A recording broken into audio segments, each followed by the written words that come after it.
Hello everyone, তো আজ আমি প্রথম তোমাদের সাথে শেয়ার করছি গেট রেডি উইথ মি। তো আজ আমি যাব কলেজ। তো রোজ আমি নর্মালভাবেই যাই, তো আজ ভাবলাম একটু সাজুগুজু করেই যাওয়া যাক। তো প্রথমে আমি এখানে এই ক্রিমটা নিয়ে নিয়েছিলাম, এটা ছিল নিভিয়া সফটের ক্রিম।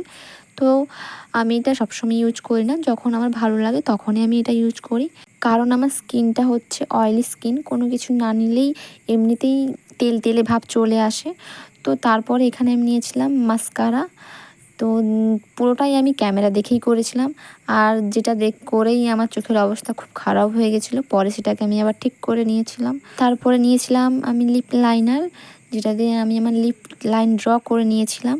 তো সেটা কিছুটা করার পরে মনে পড়লো যে ক্যামেরা অন করিনি আমি, তারপর সেটা অন করেই লিপ লাইনারটা পরছিলাম। তারপরে এখানে আমি লিপ বাম নিয়ে নিয়েছিলাম। তো গরম হোক বা শীত, আমাকে সবসময় লিপ বাম নিতে হয়। তো আমি যতই সাজুগুজু করি না কেন, টিপ না পরলে আমার সাজটা পুরো কমপ্লিট হয় না। তো এখানে আমি একটা টিপ পরে নিয়েছিলাম। তো প্রথমে টিপটা আমি কিছুতেই উঠাতে পারিনি, তো তারপরে আবার চেষ্টা করলাম। তো এখানে ফাইনালি টিপটা আমি পরেছি, কিন্তু টেরা বাঁকা হয়ে গেছিলো।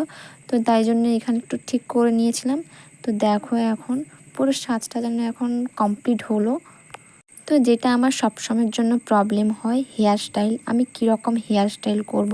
তো অনেক ভেবে আমি এই হেয়ার স্টাইলটা করেছিলাম। তো তারপরে এখানে দেখছিলাম এই ড্রেসের সাথে কোন ওড়নাটা ভালো লাগে, তো দেখলাম এই লাল ওড়নাটা ভালোই যাচ্ছিলো। তো এটাই আমার ফাইনাল লুক। তো কেমন লাগছে কমেন্টে জানিও, আর ভিডিওটি ভালো লাগলে লাইক কমেন্ট শেয়ার করে দিও। দেখা হচ্ছে নেক্সট ভিডিওতে। টাটা।